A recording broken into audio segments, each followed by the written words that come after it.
संगमनेर शहरातील चैत्यनगर येथे कैवल्यधाम आश्रम परमपूज्य श्रीराम गुरु कुलकर्णी यांच्या निवासस्थानी गुरुपौर्णिमा उत्सव निमित्त महारुद्र अभिषेक, गुरुपूजन, दर्शन, मंत्रजागर, हरिभक्ती, भजन अशा विविध धार्मिक कार्यक्रमांनी गुरुपौर्णिमा साजरी झाली।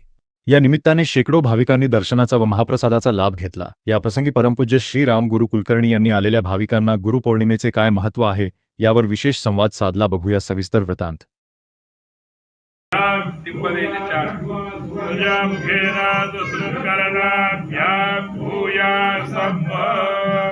त्या पादुकांवर काढायचे तुम्ही हळद कुंकू आता गुलाल वा अक्षर वा हे त्वामोघवे सोमो राजा विद्वान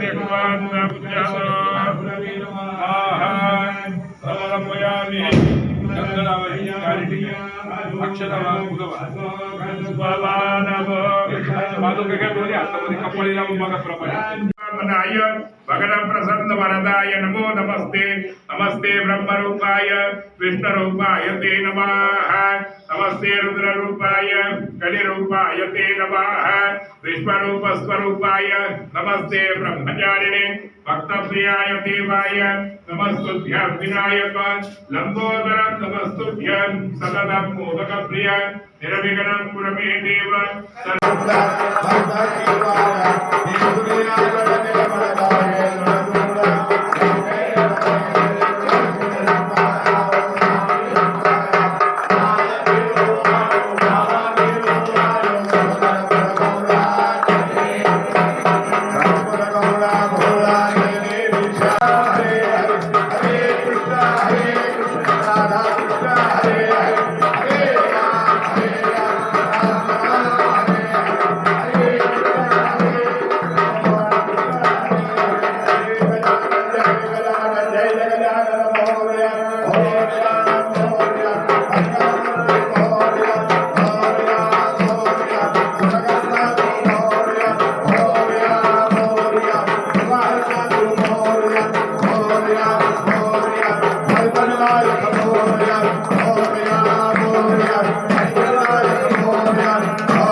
समर्थ सद्गुरु गजानन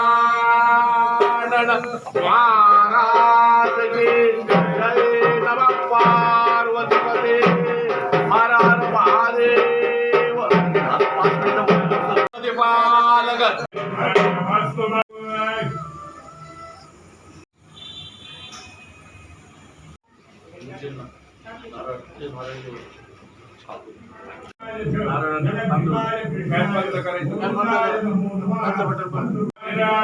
योगीराज परब्रह्म सद्गुरु निवासी गजानन स्वामी महाराज की जय।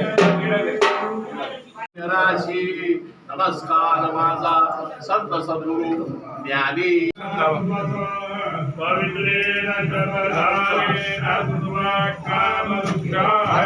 आणि गुरु व्यास पूजन, गुरु पौर्णिमा, चंद्र उगवतो तर त्या चंद्र उगवण्याला सुद्धा आणि चंद्र उगवल्यानंतर प्रत्येक पौर्णिमेला हिंदू कालगणने अनुसारेण प्रत्येक पौर्णिमेला वेगळे वेगळे नाव आहे। बुद्ध पौर्णिमा, तर त्रिपुरारी पौर्णिमा असे नाव आहे। तर हे व्यास पौर्णिमा, गुरु पौर्णिमा, तर गुरु पौर्णिमा म्हणजे भक्तांना एक वर्ष, मराठी महिन्याप्रमाणे भक्तांना एक वर्ष भक्तांची सेवा गुरु परंपरेनुसार गुरु करतात। आणि वर्षातला एक दिवस आहे की भक्त गुरूंची पूजा. हा 5.5 लाख वर्षापासून हा उत्सव देव आणि दानव संवादात शांडिल्य, पराशर, आत्रे, गायत्रे, शुक्राचार्य तथाच अगस्ती, पतंजली जेवढे महान ऋषीमुनी होऊन गेले त्या ऋषीमुनींची पूजा देवाधिकांनी त्या काळात ऋषींची पूजा केली. म्हणून भाद्रपद महिन्यामध्ये ऋषी पंचमी सुद्धा करतात. मग गुरु परंपरेमध्ये एक दिवस गुरूंचा, गुरु आपली जन्मतारीख भक्तांना सांगत नसतात. गुरूंचा जन्म कुठे झाला, गुरूंच्या आईचं नाव काय, गुरूंच्या वडिलांचं नाव काय, गुरु परंपरेमध्ये गुरु सांगत नसतात. संत शिरोमणी उमानाथ नांदतो शेगावात गजानन ब्रह्मलीन होईपर्यंत आपला जात कोणती, आपली धर्म कोणता, आपला पंथ कोणता, आपली आई कोणती, आपले वडील कोणते नाही कळू दिलं.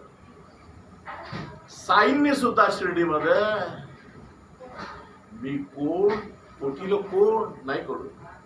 म्हणून नदीचं मूळ, साधूचं कोड या भानगडीत भक्तांनी ओढू नये. आणि गुरुपूजेमध्ये, गुरु परंपरेमध्ये हे फार मोठी परंपरा आहे. चंद्र गुरु म्हणजे काय, गुरु कानोले पण आहे, गुरु तानोले पण आहे, गुरु चंद्र पण आहे, गुरु चकोर पण आहे, गुरु आई पण आहे, गुरु माता पण आहे, गुरु बहीण पण, गुरु वास्तु आहे, गुरु गाय पण, गुरु पृथ्वी आहे, गुरु आप आहे, गुरु तेज आहे, गुरु समुद्र आहे. कांदा घेऊन किंवा भाजीपाला घेऊन शेतकरी मार्केट यार्डला जर गेला तर त्याला दलाल आडत्या शोधावा लागतो. आडत्याशिवाय त्याचा माल विकला जात नाही. तसंच संत परंपरेमध्ये आणि महाराष्ट्राच्या संत परंपरेमध्ये देवांपर्यंत नेण्याचा आडत्या दलाल गुरु आहे. सूक्ष्म निरीक्षण या पुस्तकामध्ये असं वाचण्यात आलं की गुरूंनी देवाच्या गप्पा कराव्या, भक्तांनी गुरूंच्या देवाच्या गप्पा ऐकाव्या तरी तुमच्या अंगातला रोग पळून जात. गुरु सान्निध्य म्हणजे काय, दगड फेका आकाशात खालीच पडणार. कैरीला आंब्याला दगड मारतात, बाबळीला कुठे मारतात हो?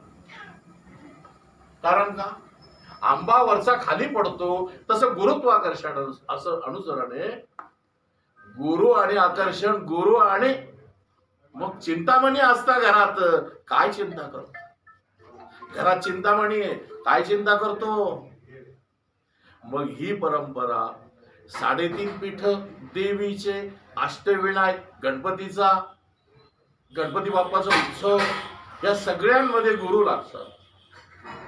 पण गुरु परंपरेमध्ये गुरूंनी भक्तांकडे काही मागायचं नसतं.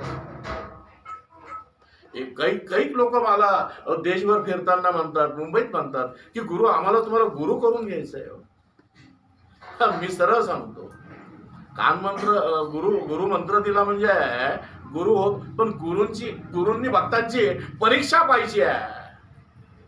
खरी गुरु परंपरा ही आहे, ही शंकराचार्यांची परंपरा आहे की या परंपरेमध्ये गुरूंनी भक्ताची परीक्षा पाहताना त्या भक्ताला गायत्री मंत्र 3.5 लाख किंवा 11 लाख म्हणायला लावायचे, जप करायला लावायचे. आणि ते जप झाल्यानंतर गुरु अनुसरेनम, गुरूंच्या परीक्षेत तो जर पास झाला तर त्याला गुरु मंत्र द्यायचा आहे.